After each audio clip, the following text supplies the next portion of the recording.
Da da da da da da da da da da da da da da da da da ba.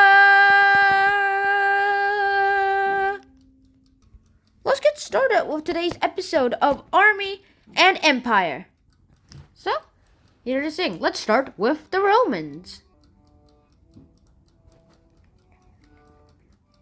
The strength of the Roman army allowed the Roman Empire to be able to expand and conquer new lands. The Roman soldiers were better trained and better weapons than the tribes that they ever fought. I guess it makes sense because they did use the tortoise method.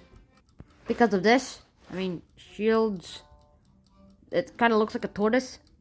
And as they conquered these lands that used to be the tribes, they then conquered it for themselves, expanding the empire as they went, until they had virtually conquered that lots and lots of infinite land. And it even included much of Europe, which included Britain without Scotland, so I guess it's more like England, then France, Germany, and Italy, along with Spain, Portugal, Austria, Switzerland, Belgium, Greece, Hungary, and Ukraine. So that's that. And afterwards, they even had the coastal areas of northern Africa and around the Mediterranean Sea, like Libya, Tunisia, Algeria, and Morocco, and also Egypt, where Napoleon went to do some Indiana Jonesing. Just kidding, he never doing Indiana Jonesing.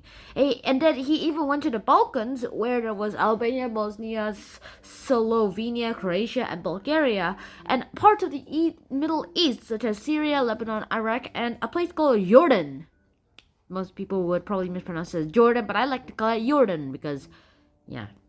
The Roman army was organized into 300,000 soldiers, and the soldiers were divided into groups called legions. And a legion contained about 5,000-ish soldiers, and legions were split into groups of 80, and each group was called a century. The man in charge of a century was called a centurion. And the century was then split into 10 groups of 8 soldiers who actually shared a tent with each other. So, buckle up with 7 other roommates. Tent mates, soldier mates, legionary mates, sentry mates, Roman army mates, army mates. Roman mates, okay, come on, too many means. So, that seems to be happening. And in battle, Romans actually protect themselves into groups by holding their shields above their heads and sometimes hiding their shields inside too. And this was called a tessudo, a Latin word for tortoise, although I don't know how they were able to see without being blinded.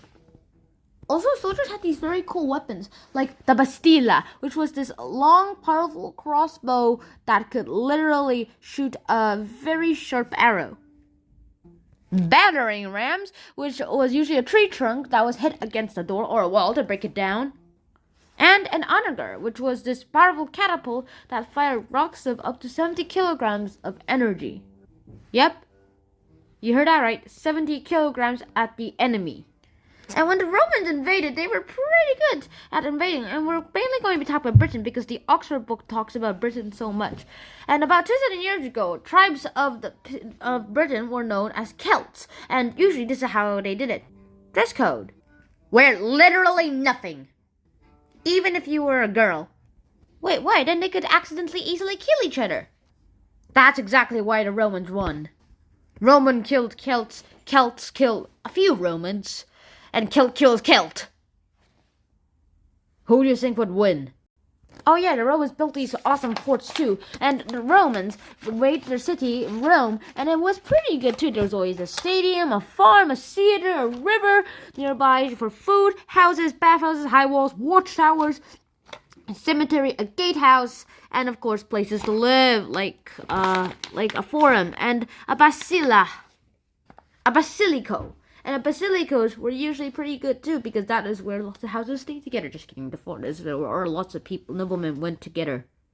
And when these naked Celts surrendered, they basically were clothed and were protected by the Romans. as long as they wore clothes.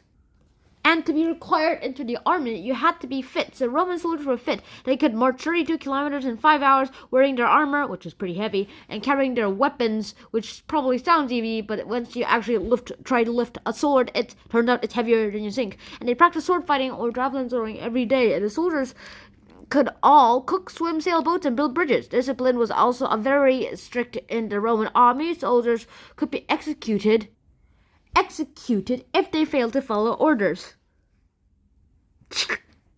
And so that's that. What else can I say?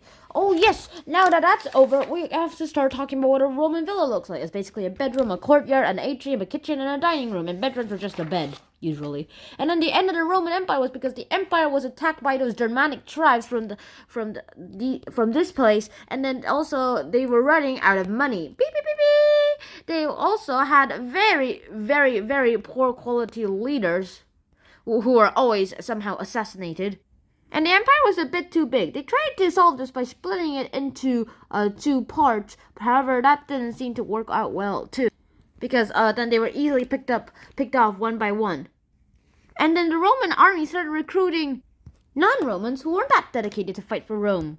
So the army weakened too. Next, we go to the Anglo-Saxons. Now, the Anglo-Saxons are a mix of Northern Germanic, like Northern Germany and Denmark, and the Netherlands. They crossed Britain in very large rowing boats. And these large rowing boats, but after the Romans left Britain, the Anglo-Saxons were actually here, and he said, "We're free to take your land. I'd like to see you try."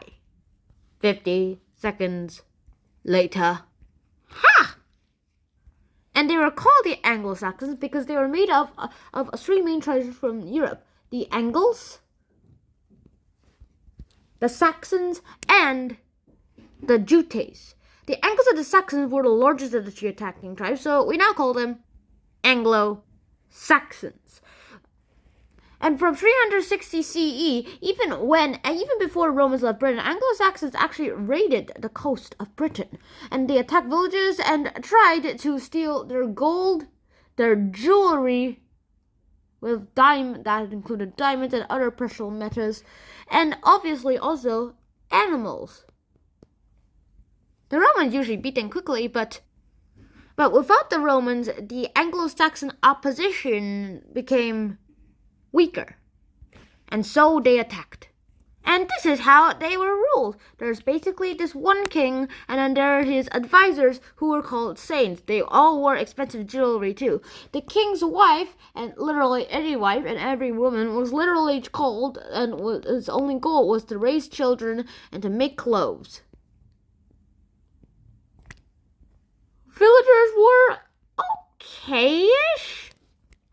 okay-ish. But then the slaves, well, they basically were the worst of the class, and they literally were scraps, and they were pretty much known as animals. They had several achievements, like creating money, sort of, and brooches on their clothes. But they even had their own little script, and they even had buildings that lasted for such a long time that even a building that was created in the 8th century CE, which was still made of stone, it still survives today. About 13 centuries later. Then the Vikings came, and we'll talk about them in the next episode. Time for the Mayans to invade. Now, the Mayas, they were the first Mayan tribes, were also hunter-gatherers. And we all know what that means. And however, they had a pretty specialized way of farming. They used cliff farming. Basically, they farmed on mountains, and they did that so that they would create trenches that were steppe-like. And then each trench had a little bit of water there too, so that when that seemed to happen, then they were able to grow crops. One of their most important crops was this. Their most important crop was corn and maize, because they used the corn to turn it into flour, and they used the flour to make it into bread. And I also used cocos, and cocos they used to make a bitter version of hot chocolate. Usually they put some peppers inside it too to give it, and chilies inside it too to make it a little spicy. That actually sounds good, except for the bitter part. And they love bread. Their cities were basically made of, their houses were basically temples. They were temple-like, at least, like this, were built like this, and then there was this one important shrine that looked like that temple. Other houses are actually pretty simple. It's like, it just looks like this with like 3 windows and like that. However, the other important things like observatories were temple-like, and also temple-like and pyramid-like. And temples basically were calendars too. 91 steps on each of the 4 sides, and then one last step on the top for all of them, and 4 times 91, and then plus 1 equals 364 plus 1, which equals 365. And that means the temple's a calendar, and the king lived in the biggest temple of all, the pyramid of all. They even had their own script with 700 characters. That's way worse than Chinese, but at least we can understand them because they actually look like pictures. And now we have to go to the last segment, which is the history of transportation. We basically go from the oldest dugout boat, which was ever found and dated from the 8,200 to 7,600 BCE. Next, we find out that around 4,000 BCE, sails were started to be used on boats, and on 3,000 BCE, experts think that this is when the first wheel was formed, with obviously wood. And then in 468 BCE, work began on the Grand Canal of China.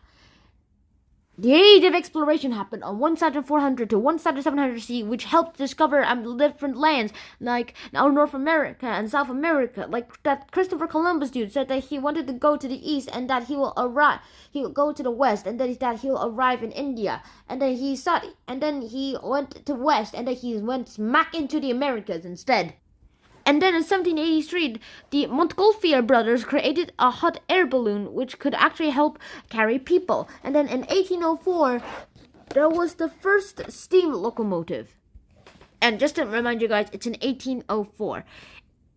1825, there's the world's first passenger railway that opened in Britain. And then in 1869, the Suez Canal opened, which currently now Egypt is controlling, which is a pretty big deal with economies. In 1885, the first motor car powered by an industrial combustion engine, or I like to call it ice, although it is not very icy too. And then last 3 events to go. In 1903, the first engine-powered flight happened on an airplane. 1908, Henry Ford started the production of Model Ts. They were very well built, so some of them still survive today. And then finally, in 1961, Russian Yuri Gagarin became the first human in space. Hello. Bye. And so I hope you guys enjoyed today's episode, and I hope to see you guys in my next episode today. This is one of the most fun episodes I've ever created, and I hope to see you guys in my next episode too. So until next time, shut out. Bye bye.